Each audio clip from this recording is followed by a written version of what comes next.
In this video, look at this insane snack bar haul. There's about 7 or 8 things here, about 1,400 calories per serving. Me, an Australian, is gonna eat Dutch snack bar foods.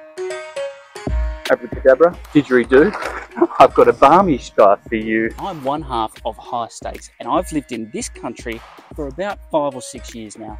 And in that time, I've refused to go to snack bars and eat the stuff in those shops. To me, visually, it looks like it isn't food. Yes, it kind of does look like what your dog spits out on your Saturday walk. But that's not to say it can't be delicious. So I've put my prejudices aside and I'm willing to go indulge in one of the finer things in life, fried food. But first, let's explain. The Dutch's affinity with snack bars goes way, way back. There is no bad time to eat snack bar food. They'll have it for Tuesday lunch, Friday afternoon treat day, Saturday drunk on the way home from the club. There is no wrong time to eat it. Steffi, what's your relationship with snack bars? We used to eat snack bar food every Wednesday, and it was a real family tradition, and we would all beg for 2 snacks. Do you hear that? Each week. Family tradition, eating fried food. Well, I can't wait to join the Steph family. Let's go get some food. We're in the snack bar now. I'm just having a look at what there is to offer. There's about 85,000 things in here, Steffi. What do you reckon looks the best, Steffi? What's the most Dutch? It's got to be one of these hideous looking pressed meat patties. Like what in God's green earth is that? These car soufflés, I mean, that looks like a hot pocket from hell. Look at this insane snack bar haul. There's about 7 or 8 things here, about 1,400 calories per serving. This is full of stuff that I've never seen before in my life. And there's some stuff in here I've never ever eaten. Let's crack this. I'm holding a package here that says good food. We'll see about that, won't we, Constantijn? First one is the bear and a half. We're going to come back to that because that's the most unique one. So we'll put that away. No looking, it's a secret. Come on, Steffi, take your girlfriend tack. We'll go through these one by one, starting with the Mexicano. This is mystery minced meat pressed into a mold to resemble a McRib from McDonald's. Don't know which came first. Is it the 100-year-old Dutch tradition or is it McDonald's? I'll let you decide.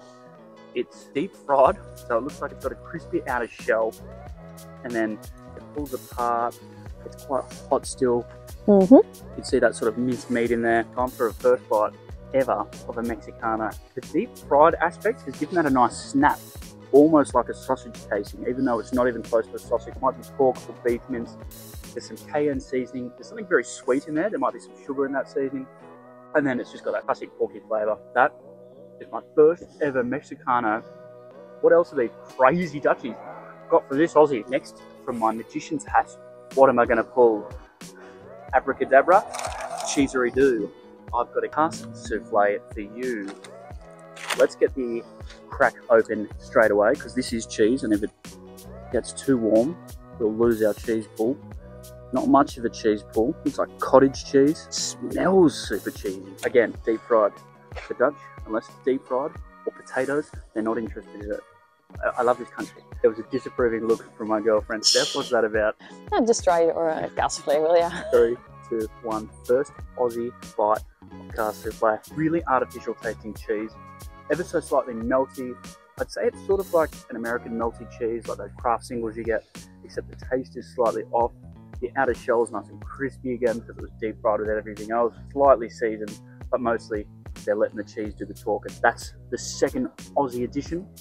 What do we got next? I'm going back to my bag of tricks. Abracadabra, didgeridoo, I've got a barmy start for you. That was fully improvised, by the way. This one's wild. If you don't know, the Dutch have a complicated history, to put it lightly. So there is a big crossing of cultures with regards to noodles and curry. So this is the barmy start. This is a deep fried hockey puck containing noodles, herbs, spices, everything Indonesian in a deep fried snack form that suits the Dutch palate. Let's go for a bite. Aussie tries barmy scott for the second or third time. I've had this one before. This one's really sweet. Definitely some heat. There's little bits of what must be chicken or pork. Probably not pork. It's pork. Usually it's ham in there. Steph's telling me it's ham. Seems unusual for Indonesia, but who am I to argue with the resident Dutchie? That's it for this one. On to that final one that I tucked away before, because this one is out of control. And I don't know how they get off selling this in the shops. I'm excited. Let's have a look. This is the bed and hammock. Yes, it kind of does look like what your dog spits out on your Saturday walk, but that's because I should have got it without satay sauce, because I'm a bonehead. It's minced meat with onion layers in between each layer. It's sort of like a hamburger, but the patties are made out of onion and the buns is made out of beef, and it's not really anything like a hamburger. I have genuinely never tried this one before. This is an Aussie trying bed and hammock for the first time. I'm going to get that meat. I want to get a bit of that onion that's just turned to obliterated charcoal rings. There's no sign that this ever used to be an onion.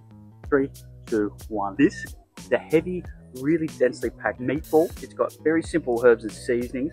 These are actually, I didn't realise, this is actually just like a gehaktballetje, sliced up with onion stuffed in the middle. Tom, for your fellow Aussies, what's a gehaktballetje? Gehaktballet, fair point, is a meatball. Oh, okay. Meatball. And do you know what a berenklauw stands for in Dutch?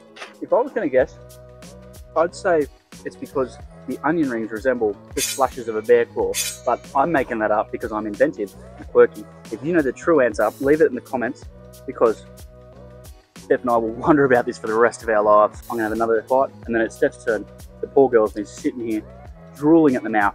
Isn't that right, Steffi? This one's for the team, because Tommy did not pick a croquette, interestingly enough, so I'll do it. But, of course, a tailored version for me. This is a veggie croquette. Of course, I've had them many times before, but hey, as crunchy gets. If you've never seen this before, this is flour mixed up with veggies, rolled in crunchy bits and then fried. And then you get this lovely snack. That was my Australian boyfriend trying Dutch snacks. I think he missed out on a few, so let us know what he should try next time. I think we missed the frikandel. So see you on to the next one. Thanks for watching. Bye.